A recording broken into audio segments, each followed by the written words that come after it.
Constitution club of India में हैं और हमारे साथ डॉक्टर सुनीता दुबे जी मौजूद हैं जो कि फाउंडर चेयरपर्सन हैं। मैडम क्या कुछ कहना चाहेंगे आज के प्रोग्राम को लेकर के? आज मैं यही बोलना चाहूँगी कि बहुत अच्छा प्रोग्राम था।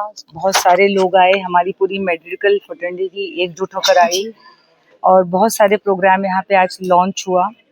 और हमारी ऑनगोइंग प्रयास है कि भारत के कोने कोने के लोग भी लाइफ सेविंग ट्रेनिंग प्रोग्राम को सीख सकें। हमने भारत लाइफ सेवर को लॉन्च किया, हमारे सारे हेल्थ मिनिस्टर और सारे मिनिस्टर और नेशनल मेडिकल कमीशन के चेयरमैन और सारे पद्मश्री जो आज आ पाए, और बहुत अच्छा प्रोग्राम था। और फिर हमारे prevention of assault national bill pay जो काम चल रहा है 4 साल से, डे नाइट पूरी मेडिकल फ्रेटर्निटी मुझसे जुड़कर बहुत पार्लियामेंट से लेके देखा जाए तो विज्ञान भवन में शुरू किया था, उससे लेकर पार्लियामेंट तक बहुत काम किया है। और उसी के आगे डॉक्टरों का, हम लोगों का एक फैसला हुआ है कि हम लोग खुद भी अपना काम करेंगे। तो मैंने आज रेड फ्लैग डीस्क्रिप्टेशन बटन भी लॉन्च किया जो डॉक्टरों को सैटेलाइट के द्वारा उनको सपोर्ट करेगी, उनके हेल्थ का basically on spot panic button की तरह है जो उन्हें हेल्प करेगा इमरजेंसी में, ताकि जो एग्जिस्टिंग स्टाफ हॉस्पिटल में रहते हैं वो उनको हेल्प करेगी तुरंत डिस्क्रिप्ट करने का प्रॉब्लम।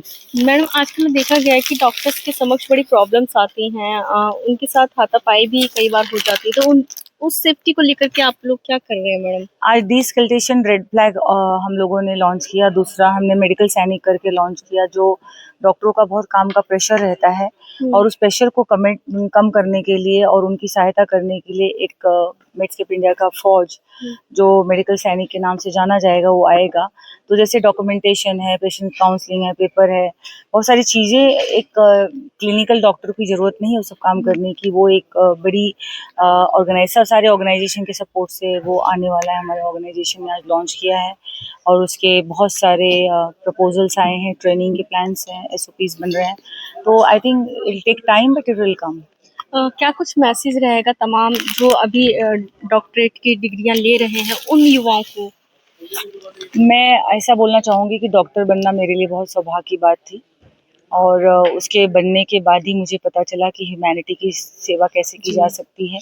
और जेन्युइनली अगर आप कुछ सच में मेडिकल डॉक्टर हो तो आप सच में आप लोगों की सहायता कर सकते हो, बीमारी का इलाज करके, उनकी मदद करके, गाइड करके, जो भी है। Actually it is action which we take when pain is there. आप वॉच डॉग नहीं हो कि आप लोगों की तकलीफ दे रहे हो, करनी है। तो ये डॉक्टर बनना एक बहुत सौभाग्य की बात है। अगर आपको अच्छा लगता है, आपने चूज किया है, तो आई थिंक आपके लिए बहुत सूटेबल है। कई लोगों ने तो सिर्फ इसे बिजनेस ही बना रखा है, तो उनके लिए क्या कुछ मैसेज है? बेसिकली क्या है कि जो बिजनेस पार्ट है, जैसे हर एक फील्ड में आप जर्नलिस्ट हो जी, या कोई बिजनेसमैन है, या क्योंकि डॉक्टर को सबसे पहले, अगर ईश्वर के बाद अगर देखा गया तो डॉक्टर है ईश्वर धरती पर। डॉक्टर एक्चुअली एक पढ़ाई होती है, MBBS 5.5 मरीज साल। के लिए तो ईश्वर का रूप है वो। तो उसमें क्या होता है कि जैसे जो मुझे समझ में आ रहा है कि जो गलत काम करते हैं उसकी सजा होनी चाहिए, लेकिन अगर कोई अपने परिवार को चलाने के लिए, कि हर डॉक्टर के ऊपर बाकी लोगों की तरह ही जिम्मेदारी होती है, परिवार होता है,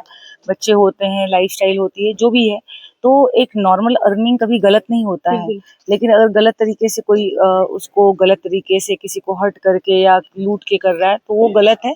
और आज जितने डॉक्टर बदनाम हुए इतने बुरे नहीं हैं, कुछ लोग हैं और वो हर फील्ड में है और उसे नकारा नहीं जा सकता। क्या मैसेज जनता के लिए क्या रहेगा?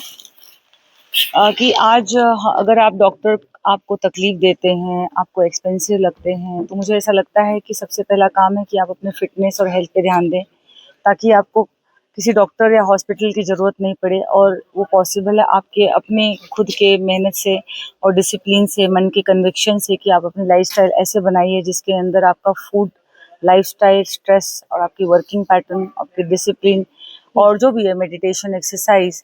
क्योंकि हम डॉक्टर तो सिर्फ बीमारी को ठीक करते हैं, दैट्स आवर मेन, बिकॉज मैं रेडियोलॉजिस्ट हूँ। और जैसे या फिर दूसरे ब्रांच के डॉक्टर हैं, कोई जैसे आपको कैंसर हुआ तो कैंसर के डॉक्टर देखते हैं, आँख का प्रॉब्लम है तो प्रॉब्लम को बीमारी को देखते हैं।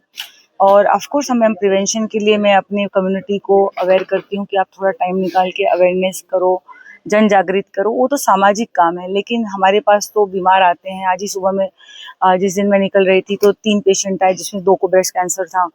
तो ऐसी ये सब तो हमें देखना पड़ेगा ना, तो उसमें तो हम डिनाई नहीं कर रहे, तो वो तो टोटली क्लिनिकल नॉलेज है। मेंटली भी मजबूत होना पड़ेगा पेशेंट को। लोगों को क्या है कि बहुत अर्ली आना पड़ेगा डॉक्टर के पास, अगर उन्हें कुछ संदेह है कि उन्हें कोई तकलीफ है या कोई गांठ है या कोई तरफ की कोई इश्यूज है, तो उन्हें अर्ली डिटेक्ट करके अपने आप को मतलब इग्नोर नहीं करना है। इग्नोर नहीं करना। Early detection is a treatment. Even आज कैंसर में भी हम लोग यही बोल रहे हैं कि अगर समय पे आपने अपने कैंसर को या बीमारी को पहचाना तो 100% क्योर है। लेकिन अगर वही आप लापरवाही किए और आपने समय पे नहीं दिखाया, तो वही एक स्टेज 4 का कैंसर है, वो आपकी जान भी ले सकती है, आपके परिवार को भी दुखी रख सकती है। घर एक वैक्यूम क्रिएट हो जाता है कोई फैमिली में अगर किसी को कैंसर हो तो। धन्यवाद मैडम, आपने इतनी अच्छी जानकारी साझा करी हमारे दर्शकों को, आपने अच्छी अच्छी बातें बताई, उसके लिए धन्यवाद।